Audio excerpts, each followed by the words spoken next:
It is March 6th, and I welcome you to the audio edition of St. Giles in the Word. We will read 2 Corinthians 11 and Judges 1 from the New International Translation today, and we begin in the New Testament. I hope you will put up with me in a little foolishness. Yes, please put up with me. I am jealous for you with a godly jealousy. I promised you to one husband, to Christ, so that I might present you as a pure virgin to him. But I am afraid that just as Eve was deceived by the serpent's cunning, your minds may somehow be led astray from your sincere and pure devotion to Christ. For if someone comes to you and preaches a Jesus other than the Jesus we preached, or if you receive a different spirit from the spirit you received, or a different gospel from the one you accepted, you put up with it easily enough. I do not think I am in the least inferior to those super apostles. I may indeed be untrained as a speaker, but I do have knowledge. We have made this perfectly clear to you in every way. Was it a sin for me to lower myself in order to elevate you by preaching the gospel of God to you free of charge? I robbed other churches by receiving support from them so as to serve you. And when I was with you and needed something, I was not a burden to anyone, for the brothers who came from Macedonia supplied what I needed. I have kept myself from being a burden to you in any way, and will continue to do so. As surely as the truth of Christ is in me, nobody in the regions of Achaia will stop this boasting of mine. Why? Because I do not love you? God knows I do. And I will keep on doing what I am doing in order to cut the ground from under those who want an opportunity to be considered equal with us in the things they boast about. For such people are false apostles, deceitful workers, masquerading as apostles of Christ. And no wonder, for Satan himself masquerades as an angel of light. It is not surprising, then, if his servants also masquerade as servants of righteousness. Their end will be what their actions deserve. I repeat, let no one take me for a fool, but if you do, then tolerate me just as you would a fool, so that I may do a little boasting. In this self-confident boasting, I am not talking as the Lord would, but as a fool. Since many are boasting in the way the world does, I too will boast. You gladly put up with fools since you are so wise. In fact, you even put up with anyone who enslaves you or exploits you or takes advantage of you or puts on airs or slaps you in the face. To my shame, I admit that we were too weak for that. Whatever anyone else dares to boast about, I am speaking as a fool. I also dare to boast about. Are they Hebrews? So am I. Are they Israelites? So am I. Are they Abraham's descendants? So am I. Are they servants of Christ? I am out of my mind to talk like this. I am more. I have worked much harder, been in prison more frequently, been flogged more severely, and been exposed to death again and again. 5 times I received from the Jews the 40 lashes minus 1. 3 times I was beaten with rods. Once I was pelted with stones. 3 times I was shipwrecked. I spent a night and a day in the open sea. I have been constantly on the move. I have been in danger from rivers, in danger from bandits, in danger from my fellow Jews, in danger from Gentiles, in danger in the city, in danger in the country, in danger at sea, and in danger from false believers. I have labored and toiled and have often gone without sleep. I have known hunger and thirst and have often gone without food. I have been cold and naked. Beside everything else, I face daily the pressure of my concern for all the churches. Who is weak, and I do not feel weak? Who is led into sin, and I do not inwardly burn? If I must boast, I will boast of the things that show my weakness. The God and Father of the Lord Jesus, who is to be praised forever, knows that I am not lying.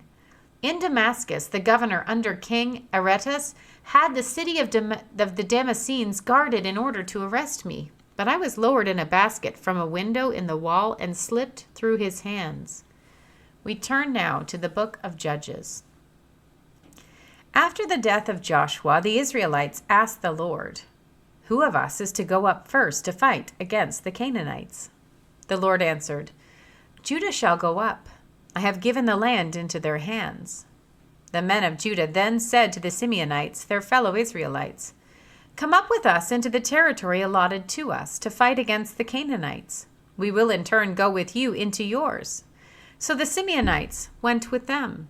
When Judah attacked, the Lord gave the Canaanites and Perizzites into their hands, and they struck down 10,000 men at Bezek. It was there that they found Adoni-Bezek and fought against him, putting to rout the Canaanites and Perizzites.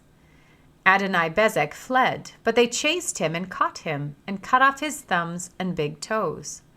Then Adoni-Bezek said, 70 kings with their thumbs and big toes cut off have picked up scraps under my table. Now God has paid me back for what I did to them." They brought him to Jerusalem, and he died there. The men of Judah attacked Jerusalem also and took it. They put the city to the sword and set it on fire. After that, Judah went down to fight against the Canaanites living in the hill country, the Negev and the western foothills. They advanced against the Canaanites living in Hebron, formerly called Kiriath Arba, and defeated Sheshai, Ahiman, and Talmai. From there they advanced against the people living in Debir, formerly called Kiriath Sefer. And Caleb said, "I will give my daughter Aksah in marriage to the man who attacks and captures Kiriath Sefer." Othniel, son of Kenaz, Caleb's younger brother, took it, so Caleb gave his daughter Aksah to him in marriage. One day, when she came to Othniel, she urged him to ask her father for a field. When she got off her donkey, Caleb asked her, "What can I do for you?" She replied, "Do me a special favor. Since you have given me land in the Negev, give me also springs of water." So Caleb gave her the upper and lower springs.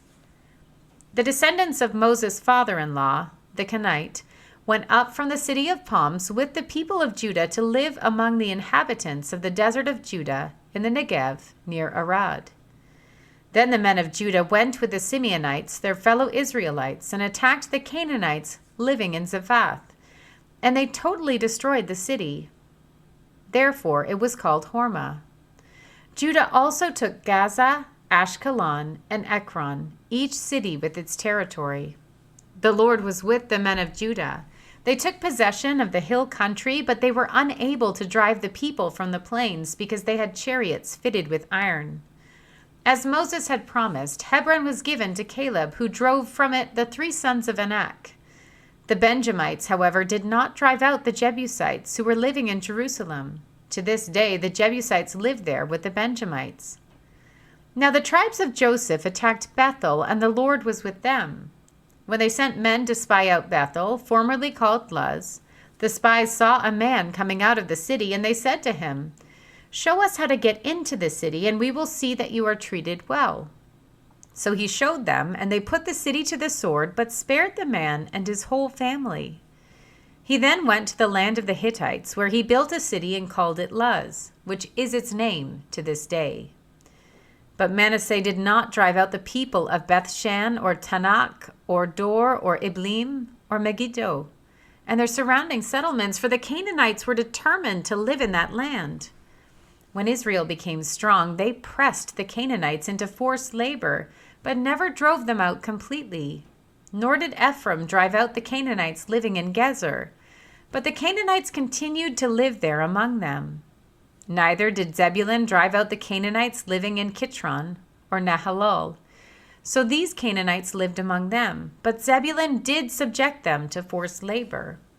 Nor did Asher drive out those living in Akko or Sidon, or Alab, or Aksib, or Helbah, or Aphek, or Rehob. The Asherites lived among the Canaanite inhabitants of the land because they did not drive them out.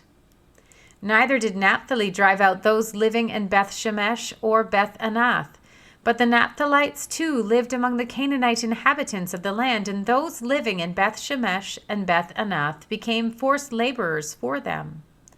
The Amorites confined the Danites to the hill country, not allowing them to come down into the plain. And the Amorites were determined also to hold out in Mount Heres, Aijalon, and Shaalbim. But when the power of the tribes of Joseph increased, they too were pressed into forced labor. The boundary of the Amorites was from Scorpion Pass to Selah and beyond. Here ends our reading for today.